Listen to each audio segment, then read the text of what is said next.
There's some good rivalries that are budding out right now. Maybe Transition. Inter Miami versus Cruz Azul, Nashville versus Club America.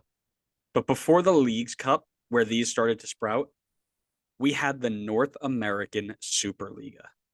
And that is where these sorts of non-Champions League rivalries started to bud. This tournament was essentially the Leagues Cup before it was the full Leagues Cup, right? It was the top four teams in MLS and the four winners of the half seasons of Liga MX, the top two of each Clausura and Apertura. And that went on for a couple of years, playing against each other in and out until Don Garber comes out and says the two magic words: schedule congestion. And MLS decided that teams that made CONCACAF Champions League would not participate in the North American Superliga. So then it became the next four non-Champions League teams to make the Superliga from MLS versus the top four Liga MX sides. You kind of can see where this is going, right? Been here, done that. Yeah. At this time, Garber, as has been the trend over the last few months, noted that the Superliga was good for its time, but it's a good placeholder because what he was really trying to do was get CONCACAF to give more and more funding and focus to the Champions League, right? Same deal, just different tournament. So people who are screaming and yelling about Leagues Cup versus US Open Cup, learn your history because here's where we're about to go down. He said the Superliga was not needed. So it ended in 2010, but from 2007 to 2010, the two best leagues in the region came up against each other in both Superliga and Champions League and created some absolute bangers of a matchup. And that is where we get some of our stories today between the Houston Dynamo and Pachuca CF. So let's talk about a little bit about this history between the two sides before we talk about the specific games. Between 2007 and 2010, the sides met 7 times between 4 matches in the Champions League and 3 times in the Superliga. These games combined for 21 goals, 3 red cards, a PK shootout, and lifelong memories for fans in attendance. So let's jump into some of the best moments, starting with the Champions League of 2007. In this iteration of the tournament, Houston qualified by winning the 2006 MLS Cup. They knocked off Costa Rican side Punta Arenas 2-1 in the quarterfinals to get to Pachuca in the semis, where Pachuca won the 2006 Clausura and beat Marcanes 3-0 in the first round. Entering this first game at home in Robertson Stadium in the University of Houston in front of 13,000 fans, things got off to a little bit of a rocky start because the game actually didn't get off to a start at all. It was postponed a full day due to weather problems, which caused a power outage at the University of Houston. After a first half that seemed mostly on the side of Pachuca in terms of momentum, Brian Ching would get Houston on the board first with a powerful header in the 57th minute. Later in the half, Chris Wondolowski would enter as a sub. Just moments after his entrance, he did what he does best and tapped in from close range a service from Brad Davis to double the lead just before the full-time whistle. Though they had the lead at the end of it, the game was far from comfortable, as Pachuca had many clear-cut chances to go ahead, and the overall feeling was one of relief to have the lead at all. It's also important to note in this first game that Alejandro Moreno did have the chance to make it 3-0 right before the end of the match, but he squandered his effort, which made the second leg a little bit tighter than it should have. The first round kicked off on March 15th, that game. The second leg was a full 3 weeks later, on April 5th, 2007. The gap gave Pachuca time to regroup and get after it, and away goals did not matter in this tie, so they just needed to score 3 goals plus whatever Houston scored, and they would move on. And they wasted 0 time getting back into it, scoring 4 minutes into the match, where main man of the day, Christian Jimenez, served a ball in, and after a bit of a scramble, Gabriel Caballero, another name to remember, would tap it on home. 10 minutes later, Jimenez would be given the first of a few PK attempts on the night, slotting it home to level the score on aggregate. The Dynamo at this point were so bunkered in that they actually struggled to play out and get any sort of rhythm going, just praying for the halftime whistle to regroup. They got there, and they were, in fact, able to regroup, because entering the second half, the Dynamo actually came out on the front foot. In the 53rd minute, Brian Mullen took the ball off of Dwayne De Rosario and fired one past a Pachuca keeper to restore the Dynamo's lead, a lead that lasted all of 5 minutes, when Jimenez sidestepped Brad Davis, tripped up, and earned a penalty, which he took himself and converted the aggregate score yet again.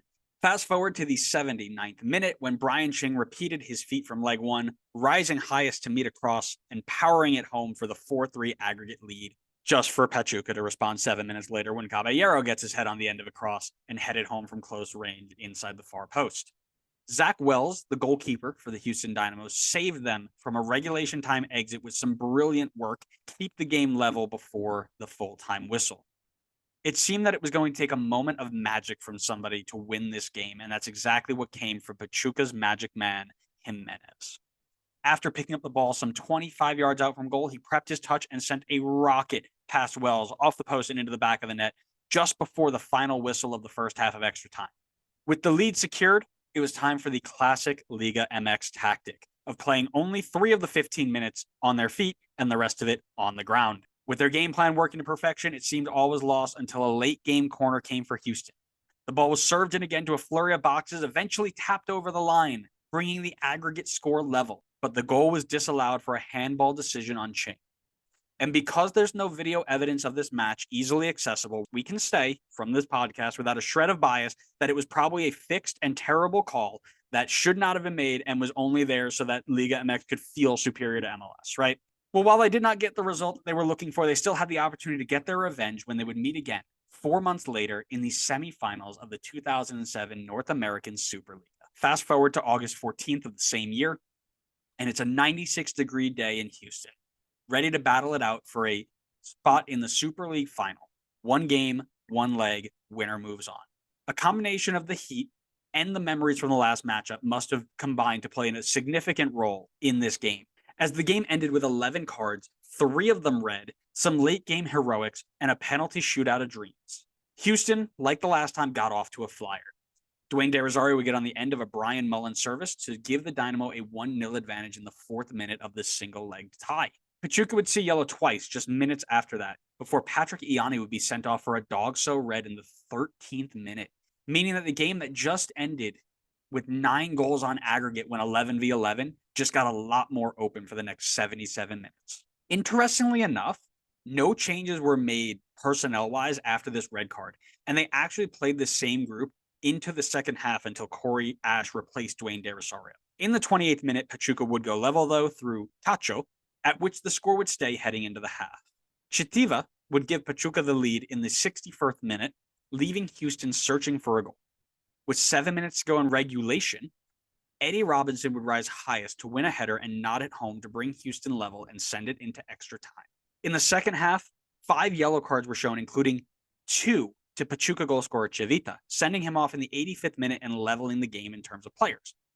As we head into extra time, Jaime Correa was shown yellow for an action which Corey Ash didn't like too much, and he retaliated in turn.